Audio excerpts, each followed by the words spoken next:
Hello students, चलते हैं अपन आज की इस क्लास में।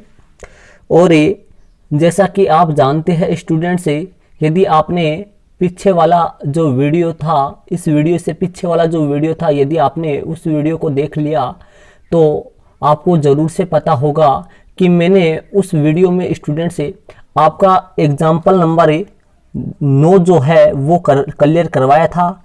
और मैं आपको बता देता हूँ स्टूडेंट से, ध्यानपूर्वक सुन लीजिए।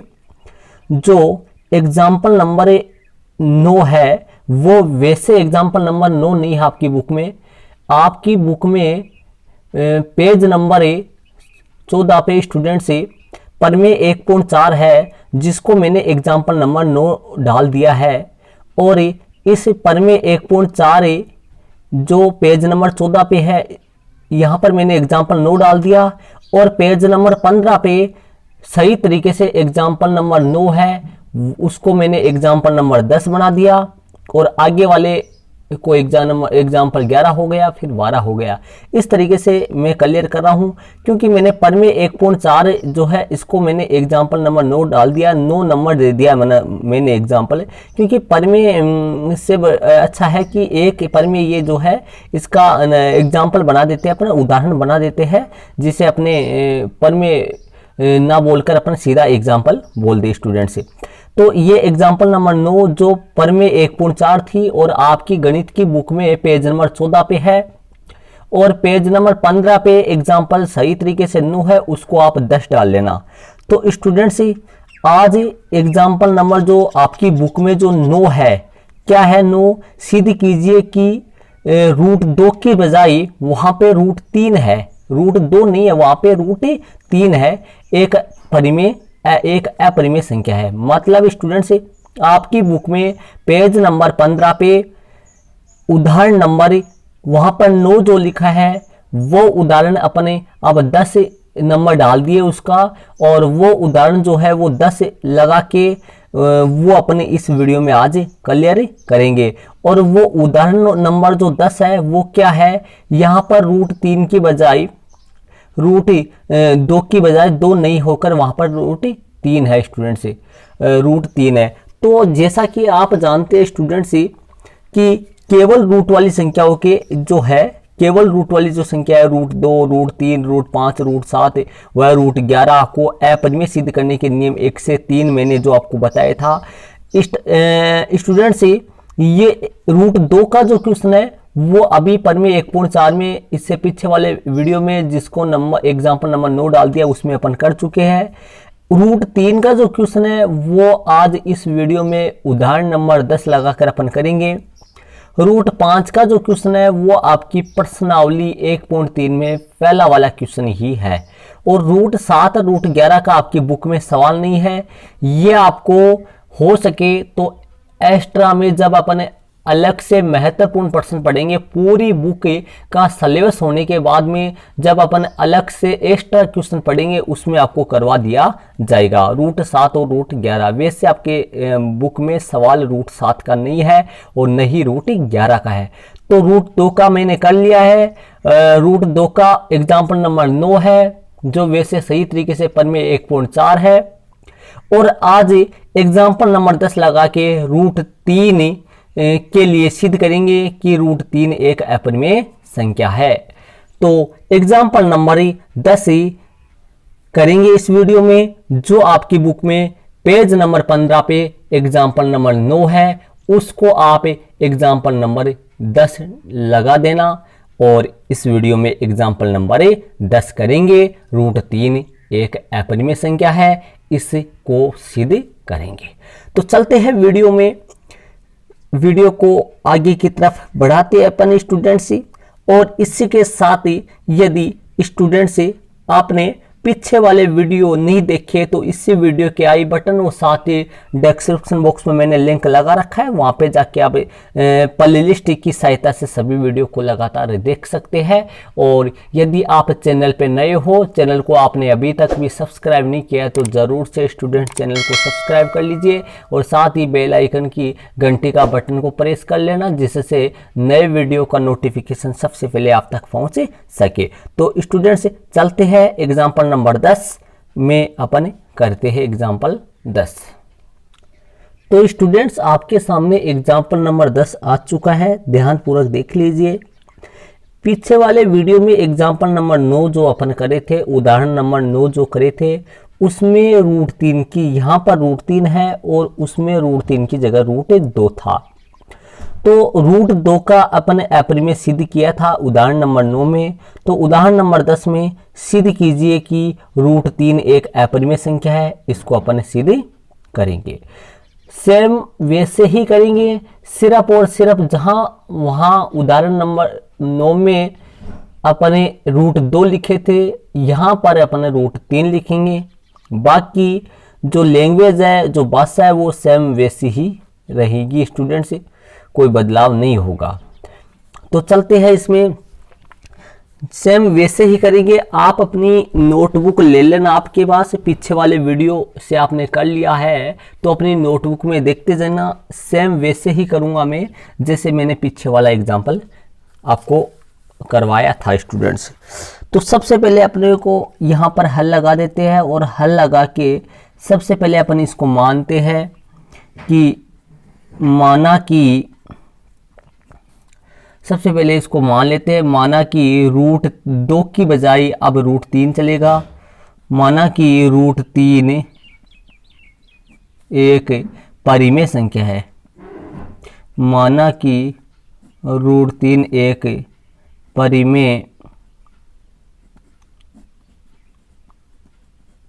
माना कि रूट 3 एक परिमेय संख्या है, इसलिए इसको हम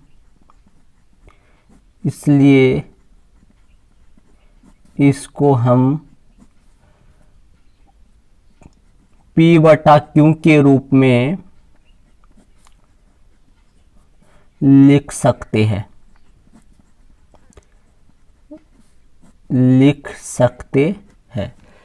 माना कि रूट 3 एक परिमेय संख्या है, इसलिए इसको हम P बटा Q के रूप में लिख सकते हैं। स्टूडेंट्स, मैंने एग्जाम्पल नंबर 9 में इससे ठीक पीछे वाले वीडियो में ऐसे लिखा था कि इसलिए इसको हम P बटा Q के रूप में व्यक्त कर सकते हैं, और इसमें ऐसे लिख दिया कि इसलिए इसको हम P बटा Q के रूप में लिख सकते हैं। सेम है, कोई दिक्कत नहीं है, बाकी सेम है यहाँ तक। वैसे भी लिख सकते हैं, ऐसे भी लिख सकते हैं। अब P और Q के बारे में बता देते हैं। यहाँ P और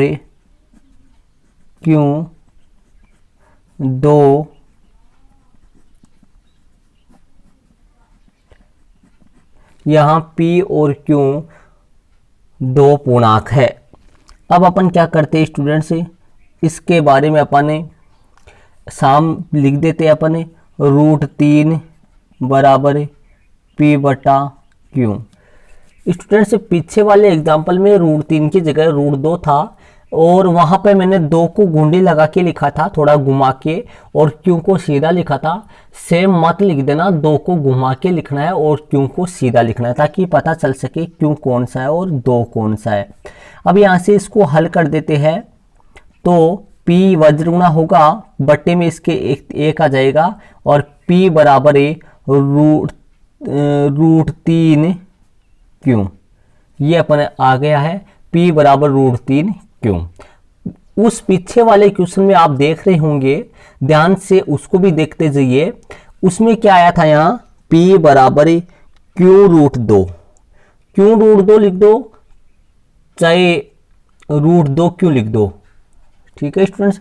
अब अपन क्या लिखेंगे, यहाँ दोनों पक्षों का वर्ग करने पर, दोनों पक्षों का वर्ग करने पर, तो वर्ग करेंगे स्टूडेंट्स अपन P स्क्वायर बराबर रूट 3 Q का होल स्क्वायर, P स्क्वायर बराबर 3Q स्क्वायर, P स्क्वायर बराबर 3Q स्क्वायर। ये हो गया आपके सामने। इसको समीकरण 1 डाल देंगे, इसके अपने को जरूरत पड़ेगी आगे। देखो दोनों पक्षों का वर्ग किया तो p का वर्ग p स्क्वायर हो गया और √3 q का होल स्क्वायर हो गया। तो p स्क्वायर वैसा का वैसा, √3 को √3 से गुणा करूंगा तो 3 आ जाएगा और q को q से गुणा करूंगा तो q स्क्वायर आ जाएगा। तो p स्क्वायर बराबर आ गया 3q स्क्वायर हो गया। समीकरण 1 आ गया। इसकी जरूरत अपने को आगे पड़ेगी। और सेम टू सेम ऐसे कैसे अपन पीछे वाले एग्जाम्पल में करे थे, वहां पर था p स्क्वायर बराबर 2q स्क्वायर था, बल्कि यहाँ पर p स्क्वायर बराबर 3q स्क्वायर है। मतलब यहाँ पर जो 3 आ रहा है ना, तो उस पीछे वाले एग्जाम्पल में यहाँ पर 2 आया था, बाकी सारा सेम है। और यदि अपन 5 वाला क्वेश्चन भी करें तो यहाँ पर 3 की जगह 5 आ जाएगा। मतलब 2 का, 3 का, 5 का, 7 का, ये अभाज्य संख्याओं के क्वेश्चन होते हैं जिनको अपने को साबित करना होता है कि सिद्ध करो कि ये एक कैसी है, अपरिमेय संख्या है। तो ये हो गया। इसके आगे अपन चलते हैं। इसमें आगे अपन किस तरीके से कैसे करेंगे स्टूडेंट से ध्यान से देखना आगे। तो आगे अपन क्या करेंगे, यहां से देखना p स्क्वायर यही रहेगा और बट्टे में इसके 3 ले आएंगे और सामने सिर्फ q स्क्वायर बचेगा।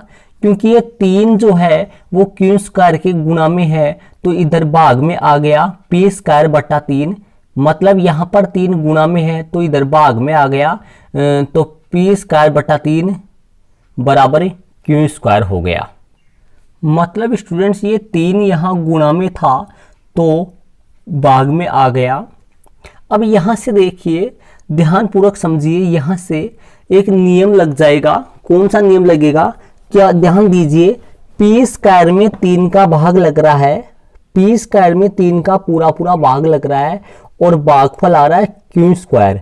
मतलब स्टूडेंट से यदि किसी अभाज्य संख्या का किसी संख्या के वर्ग में पूरा भाग जाता है तो उस अभाज्य संख्या का उस संख्या में भी पूरा भाग जाएगा। मतलब ध्यानपूर्वक समझिए, इन नियमों में समझिए, ध्यान आपके सामने नियम है। दूसरा नियम देखना, यदि p a स्क्वायर को विभाजित करता है, यदि p a स्क्वायर को विभाजित करता है तो p a को भी विभाजित करेगा। ध्यानपूर्वक सुनिए स्टूडेंट्स, मैं आपके पढ़ते हर वीडियो में आपको ये नियम समझाऊंगा, तब जाके आपके समझ में आएगा। ध्यानपूर्वक देखिए, यदि यहाँ क्या बोला मैं, इसमें क्या लिखा हुआ है, p a स्क्वायर को विभाजित करता है। p यहाँ पर एक अभाज्य संख्या है, a स्क्वायर का मतलब ये हो गया 1 का वर्ग हो गया। और जब किसी अभाज्य संख्या का किसी संख्या के वर्ग में पूरा भाग जाता है तो उस अभाज्य संख्या का उस संख्या में भी पूरा भाग जाएगा। p a स्क्वायर को विभाजित करता है, मतलब देखिए यहाँ पर ध्यान दीजिए कि p स्क्वायर में 3 का पूरा भाग जा रहा है तो 3 p को भी विभाजित करेगा।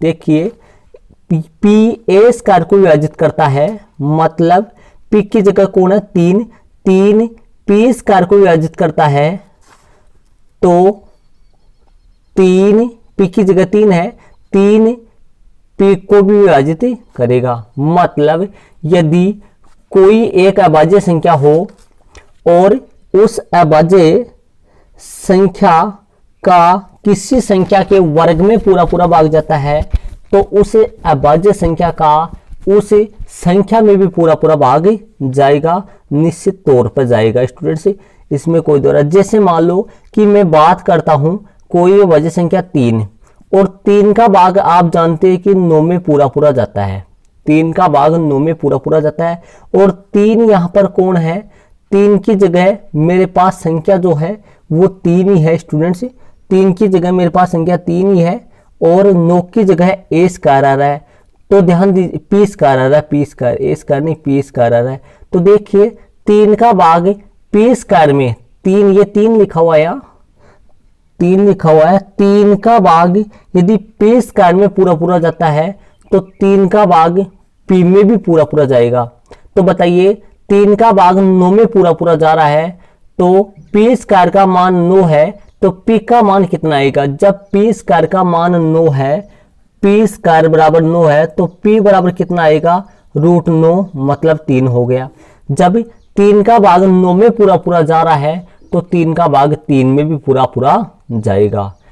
तो करने का मतलब किसी अभाज्य संख्या का भाग यदि किसी संख्या के वर्ग में पूरा पूरा जाता है तो उस अभाज्य संख्या का उस संख्या में भी पूरा पूरा भाग जाएगा।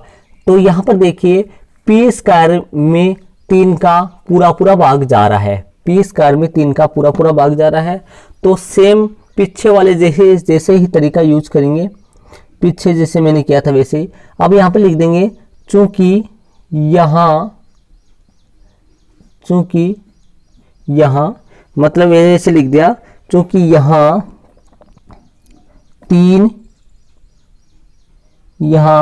3 पी स्क्वायर को, चूंकि यहाँ 3 पी स्क्वायर को विभाजित करता है, चूंकि यहाँ 3 पी स्क्वायर को विभाजित करता है, चूंकि यहाँ 3 पी स्क्वायर को विभाजित करता है, इसलिए 3 पी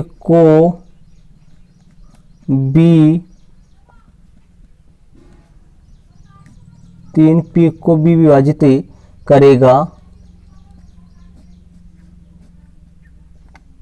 ये लो स्टूडेंट्स, मैंने क्या लिखा है ध्यानपूर्वक समझ लीजिए कि यदि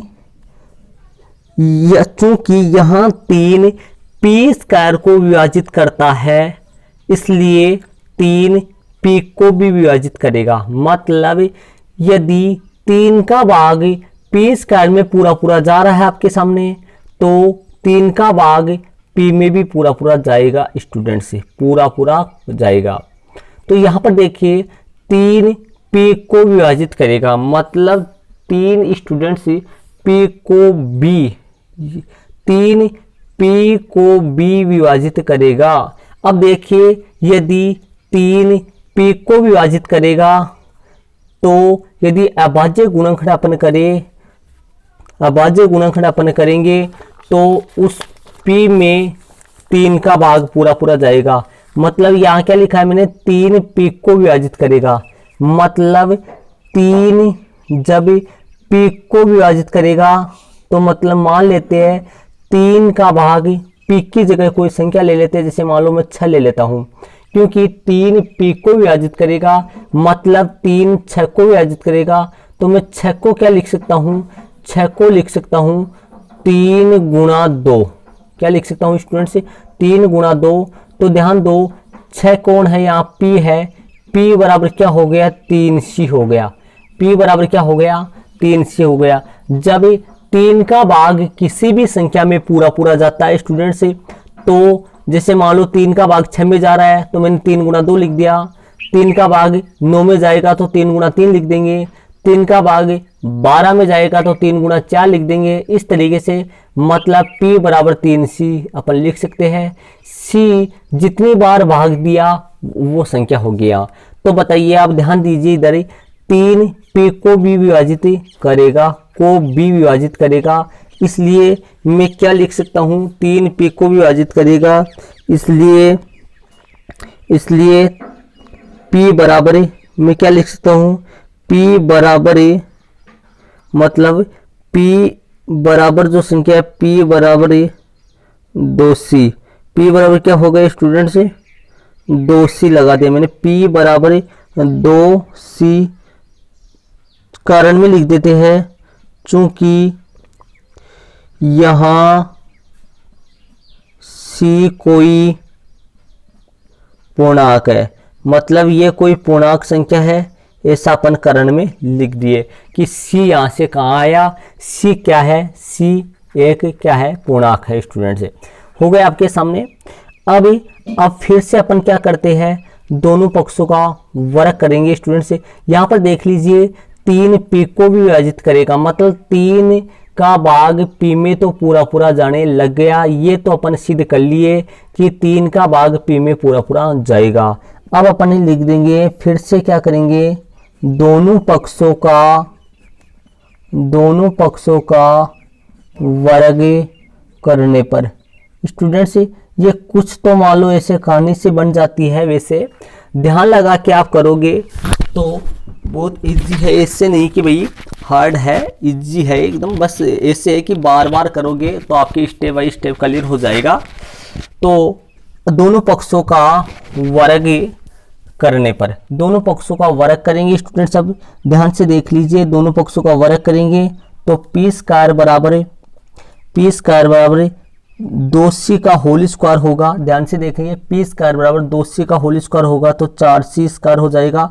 अब देख लीजिए, पी स्क्वायर का मान मैं रख देता हूँ कहाँ से, पी स्क्वायर को जो मान है वो समीकरण 1 से रख देता हूँ, आपके सामने ठीक ऊपर है। ध्यान से देख लीजिए, पी स्क्वायर की जगह क्या रख देता हूँ, समीकरण 1 से मान रख देता हूँ। क्या रखूंगा, सॉरी यहाँ पर 2c नहीं आएगा, 3c आएगा। कितना आएगा, 3c, क्योंकि 3 का भाग जा रहा है ना, इसलिए सॉरी यहाँ पर क्या आएगा, 3c आएगा।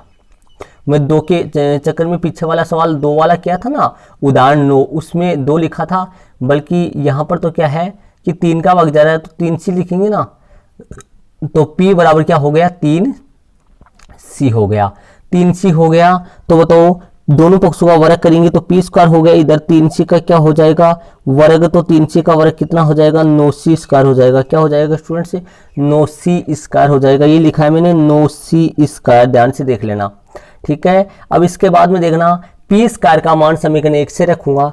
पी स्क्वायर का मान समीकरण 1 में कितना है, देख लो, 3q स्क्वायर है। कितना है स्टूडेंट्स, 3q स्क्वायर है, और बराबर में 9c स्क्वायर है।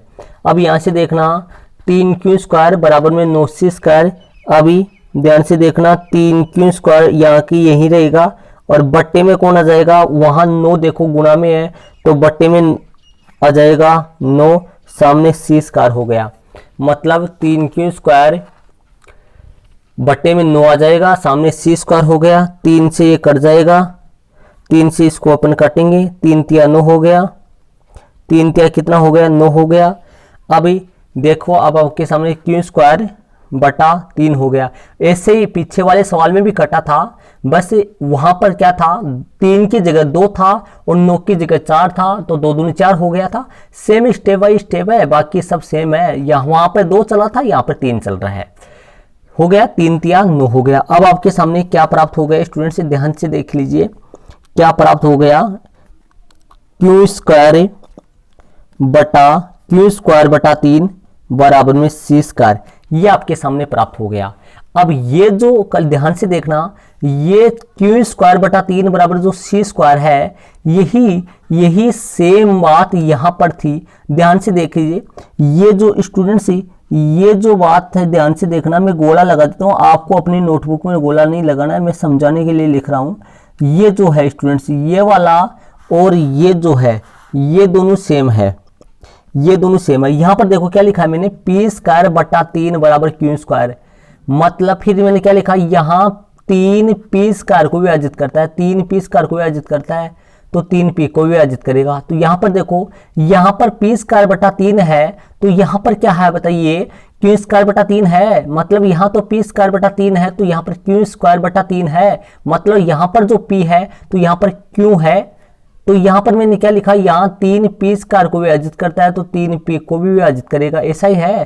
तो यहां पर पी स्क्वायर बटा 3 है तो यहां पर q स्क्वायर बटा 3 है। मतलब यहां 3 पी स्क्वायर को विभाजित करता है तो 3 पी को भी विभाजित करेगा।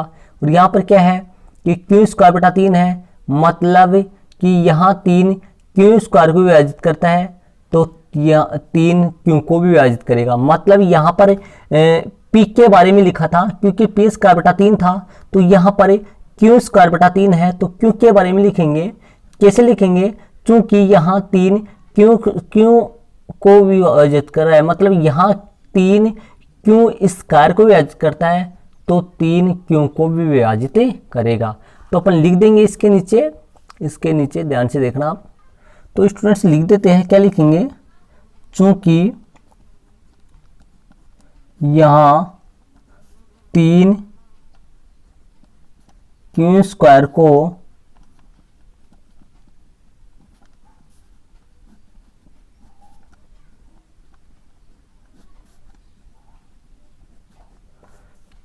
चूंकि यहाँ 3 q स्क्वायर को विभाजित करता है, इसलिए 3 q को बी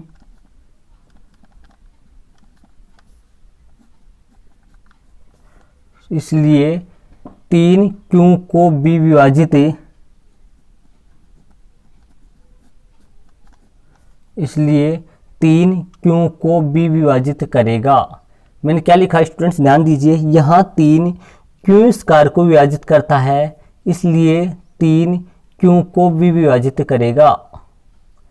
मतलब यहाँ 3 क्यू स्क्वायर को विभाजित करता है, इसलिए 3 क्यू को भी विभाजित करेगा। मतलब 3 क्यू स्क्वायर को विभाजित करता है, ये गलती से हो गया मेरे पास, यहाँ पर कुछ भी नहीं लिखना है। वैसे यहाँ 3 क्यू स्क्वायर को विभाजित करता है, इसलिए 3 क्यू को भी विभाजित करेगा। तो अब ध्यान से देखने स्टूडेंट्स, 3 जो है वो पी को क्यू को विभाजित यहाँ कर रहा है, और पी को विभाजित मैंने पीछे आपको बताया था, पी को भी विभाजित वहां पर कर रहा था। तो अब अपन क्या लिख सकते हैं यहाँ से, इसलिए फिर इसलिए लगा देंगे, इसलिए 3 पी और क्यू, इसलिए 3 पी और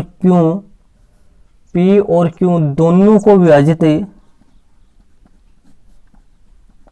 दोनों को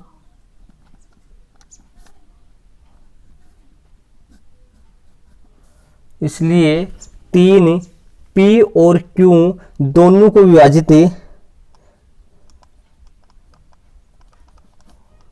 करेगा, इसलिए 3 पी और क्यू दोनों को विभाजित करेगा, या ऐसे भी लिख सकते हैं यहाँ पर करता है, मतलब दोनों को विभाजित करता है। ये आ गए आपके सामने, इसलिए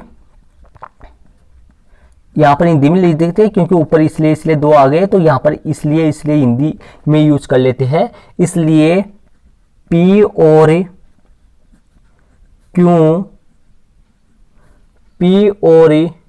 क्यू के उभयनिष्ठ गुणनखंड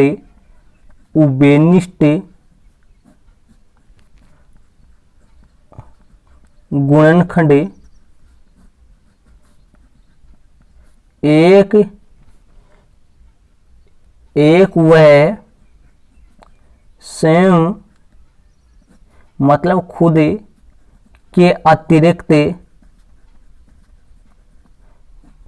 अतिरिक्त, इसलिए P और Q के उभयनिष्ठ गुणनखंड एक व स्वयं के अतिरिक्त 3B है।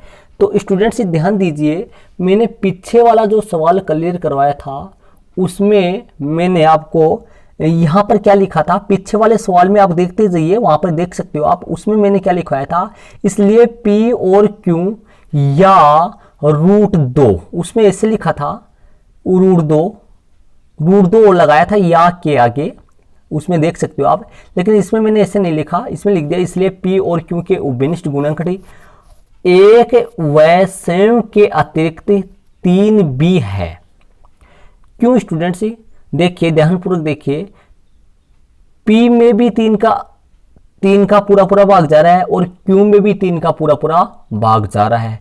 तो ध्यान दीजिए, P और Q दोनों में 3 का पूरा भाग जा रहा है, और जिस किसी में जिसका भाग जाता है पूरा वो उसका एक गुणनखंड होता है। तो ध्यान दीजिए, P और Q में 3 का पूरा भाग जा रहा है, तो 3 जो है वो P और Q का उभयनिष्ठ गुणनखंड हुआ, और जब P और Q का 3 उभयनिष्ठ गुणनखंड हुआ तो आपने देखना स्टार्टिंग में आपने P बटा Q के बराबर में √3 लिखा था। स्टार्टिंग में सवाल मानने के ठीक नीचे आपने क्या लिखा था, P बटा Q बराबर √3, या ऐसे लिख दिया होगा √3 बराबर P बटा Q लिख दिया होगा।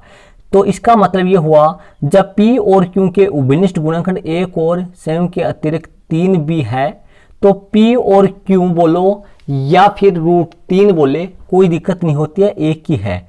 तो P और Q के उभयनिष्ठ गुणनखंड एक और खुद के अलावा 3B है, तो √3 के उभयनिष्ठ गुणनखंड B एक एवं स्वयं के अतिरिक्त 3B है। तो बताइए इसके गुणनखंड जो है, उभयनिष्ठ जो गुणनखंड है वो 2 ना होकर एक और स्वयं के अतिरिक्त 3B हो गया, मतलब कि 2 से अधिक हो गए। उभयनिष्ठ जो गुणनखंड है वो कितने हो गए स्टूडेंट्स, 2 से अधिक हो गए। 2 से अधिक हो गए उभयनिष्ठ गुणनखंड। और आप जानते हैं कि मैंने नोट्सों में आपको क्लियर करवाया था कि यहाँ पर देखिए मैंने नोट्सों में क्या किया था कि किसी भी परिमेय संख्या के उभयनिष्ठ गुणनखंड केवल 2 ही होते हैं। किसी भी परिमेय संख्या के उभयनिष्ठ गुणनखंड जो है वो केवल 2 ही होते हैं। और लेकिन अपरिमेय संख्या के उभयनिष्ठ गुणनखंड 2 से अधिक, एक और स्वयं के अतिरिक्त और भी होते हैं। तो बताइए, परिमेय संख्या के उभयनिष्ठ गुणनखंड तो 2 ही होते हैं और अपरिमेय संख्या के उभयनिष्ठ गुणनखंड 2 से अधिक होते हैं। तो बताओ, यहां पर उभयनिष्ठ गुणनखंड 2 से अधिक आ रहे हैं और 2 से अधिक आ रहे हैं, मतलब यहां पर उभयनिष्ठ जो गुणनखंड है वो 2 से ज्यादा आ रहे हैं। और 2 से ज्यादा उभयनिष्ठ गुणनखंड परिमेय के ना होकर अपरिमेय के होते हैं। तो स्टूडेंट्स, अपन पीछे माना था कि यह एक परिमेय संख्या है। अपन पीछे जो है स्टार्टिंग में अपन सपोज रेट माना था, अपन सपोज करे थे कि माना कि यह एक परिमेय संख्या है। लेकिन यदि यह परिमेय होती तो इसके उभयनिष्ठ गुणनखंड सिर्फ और सिर्फ 2 ही आते। लेकिन यहाँ पर इसके उभयनिष्ठ गुणनखंड 2 ना आकर 2 से अधिक आ रहे हैं। इसलिए अपनी पूर्व में जो परिमेय माना था ये परिमेय नहीं है, ये अपरिमेय है। परिमेय होती तो इसके उभयनिष्ठ गुणनखंड सिर्फ 2 ही आते। लेकिन ये अपरिमेय होने के कारण से इसके उभयनिष्ठ गुणनखंड 2 ना आकर 2 से अधिक आ रहे हैं। तो अपनी पीछे जो कल्पना मानी थी वो अपनी गलत है। ये स्टूडेंट्स परिमेय ना होकर अपरिमेय संख्या है। तो अपन इसके आगे अपन क्या लिख देते हैं कि इस प्रकार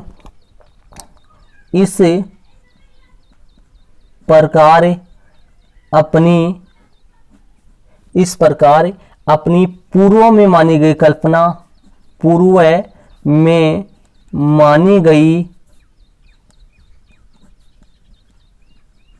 कल्पना गलत है। इस प्रकार अपनी पूर्व में मानी गई कल्पना गलत है। इस प्रकार अपनी पूर्व में मानी गई कल्पना गलत है। मतलब अपन पीछे जो माने थे कि माना कि √3 एक परिमेय संख्या है, ये परिमेय मानना जो है वो गलत था।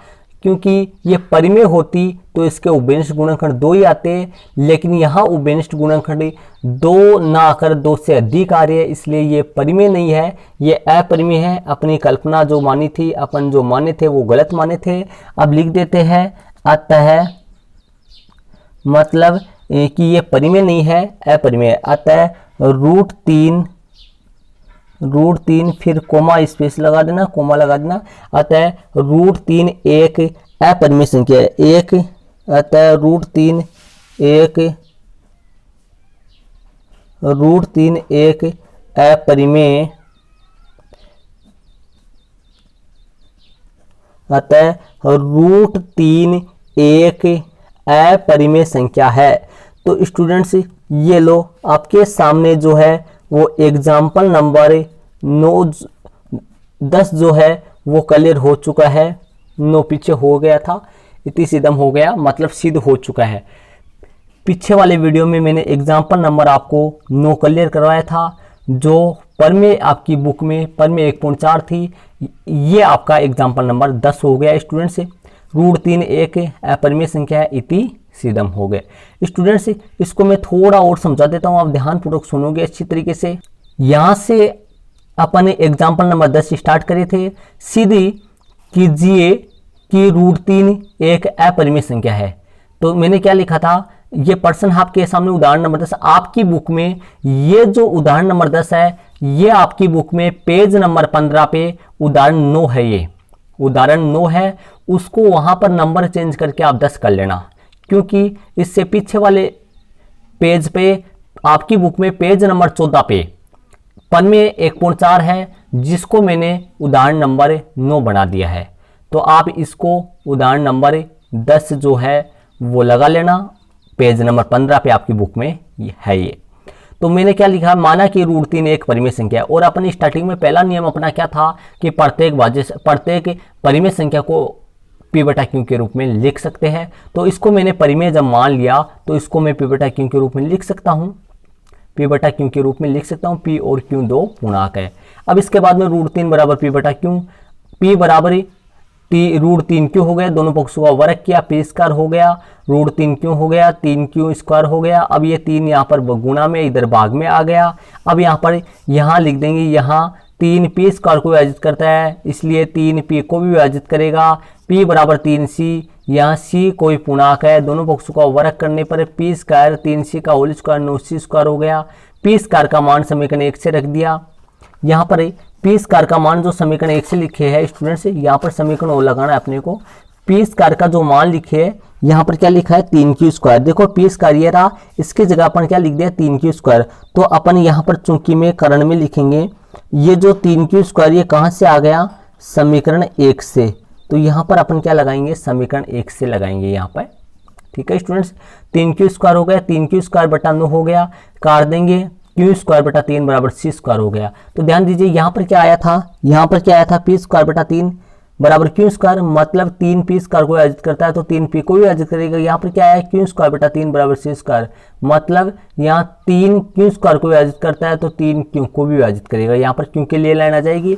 वीडियो को आप पॉज कर लेना और इसको आप यहाँ से अंकित कर लेना अपनी रफ नोटबुक में, और इसके बाद में आप अपनी रफ नोटबुक से देख कर फिर कॉपी में अंकित कर लेना। तो यहाँ तक ये यहाँ से स्टार्ट है, यहाँ तक आप अंकित कर लीजिए। और मैं थोड़ा सा ऊपर खिसका देता हूँ, आप वीडियो को पॉज करके इसको और अंकित कर लेना, अब यहाँ तक अंकित कर लेना। इसके बाद में देखना, इसके बाद में सेम ऐसी बातें लिखेंगे। ये P के लिए है, अब किसके लिए लिखेंगे, Q के लिए लिखेंगे। तो स्टूडेंट्स ये हो गया आपके सामने, देख लो Q के लिए हो गया क्या, 3Q स्क्वायर को विभाजित करता है तो 3Q को भी विभाजित करेगा। तो अब इसके बाद में क्या लिखा, 3P और Q दोनों को विभाजित करेगा, मतलब दोनों को विभाजित करेगा, इसलिए P और Q या ऐसे भी लिख सकते हैं √3, P और Q या ऐसे भी लिख सकते हैं √3, क्योंकि स्टार्टिंग में अपन P बटा Q के बराबर √3 लिखा था, मतलब P बटा Q √3 को अपन P बटा Q के रूप में लिख सकते हैं। स्टार्टिंग में लिखा था अपन, तो मतलब P बटा Q के बराबर √3 होता है, इसलिए तो यहाँ पर P और Q की जगह आप √3 भी लगा सकते हैं। इसलिए √3 या P और Q के उभयनिष्ठ गुणनखंड, क्योंकि मैंने पीछे वाले एग्जाम्पल में आप देख सकते हो मैंने ऐसे लिखा था P और Q या √2, तो मैंने यहाँ पर सिर्फ P और Q लिख दिया। P और Q के उभयनिष्ठ गुणनखंड 1 व सेम के अतिरिक्त 3 भी है, मतलब स्टूडेंट्स यहाँ पर 2 से अधिक उभयनिष्ठ गुणनखंड हो गए, इसलिए अपनी पूर्व में मानी गई कल्पना गलत है। अपन पूर्व में जो माने थे, माना कि यह एक परिमेय संख्या, यह गलत है अपनी कल्पना। तो क्या है, ये परिमेय ना होकर अपन पीछे माने थे कि माना कि यह एक परिमेय संख्या है, यह जो कल्पना अपनी ये गलत है। तो ये कैसी है, ये एक अपरिमेय संख्या है, अतः √3 एक अपरिमेय संख्या है, इतिसिदम। तो यहाँ तक वीडियो को आप पॉज कीजिए और इसको भी अपनी नोटबुक में अंकित कर लीजिए उसके नीचे। तो स्टूडेंट्स इसी के साथ अपना एग्जाम्पल नंबर जो 10 है वो क्लियर हो चुका है, √3 वाला। और एग्जाम्पल नंबर इस टाइप के स्टूडेंट्स, मैंने आपको ये बताया था कि प्रश्नावली 1.3 में कुल 2 प्रकार की क्वेश्चन है। एक तो वो क्वेश्चन स्टूडेंट्स जिसमें सिंगल रूट वाली संख्या है, जैसे √2 है, √3 है, √5 है। मैंने बता चुका हूं आपको, √2 √3 का हो गया, √5 का आपकी प्रश्नावली 1.3 का पहला प्रश्न है जो अपन इसी के अनुसार अपन करेंगे। लेकिन इससे अगले वाले वीडियो में अपना अलग टाइप चलेगा, एग्जाम्पल नंबर 11 और एग्जाम्पल नंबर 12, जो अलग प्रकार के कौन से हैं, रूट वाली संख्या के साथ अलग से कोई संख्या जाए तब का तरीका अपन करेंगे स्टूडेंट्स। तो स्टूडेंट्स शायद मैं आशा करता हूं, मैं उम्मीद करता हूं कि ये वीडियो आपको समझ में आया होगा। यदि वीडियो आपके समझ में आया है और वीडियो आपको पसंद आया तो वीडियो को लाइक जरूर से कीजिए, और साथ ही आपके अन्य जो दोस्त हैं जिनको हमारे चैनल के बारे में पता नहीं है उन तक वीडियो को जरूर शेयर कीजिए, उनको भी वीडियो के बारे में जरूर सूचना दें। और साथ ही यदि आप चैनल पर नए हो तो चैनल को जरूर सब्सक्राइब कर लीजिए और साथ ही बेल आइकन की घंटी का बटन प्रेस कर लीजिए, जिससे नोटिफिकेशन आप तक पहुंच सके स्टूडेंट्स। और साथ ही स्टूडेंट्स मैं प्रत्येक सवाल में एक एक करवा रहा हूँ, क्यों करवा रहा हूँ, क्योंकि स्टूडेंट्स ये सवाल ऐसे है, इसमें ये थोड़े बड़े सवाल है, स्टेप बाय स्टेप इनको समझाना पड़ता है और जिससे आपके क्लियर हो जाएगा स्टूडेंट्स। और यदि करवाना चाहिए तो 2-3 सवाल भी हो सकते हैं, लेकिन जब तक समझ में नहीं आए तो कोई फायदा नहीं करवाने का। तो ओके स्टूडेंट्स, जय हिंद।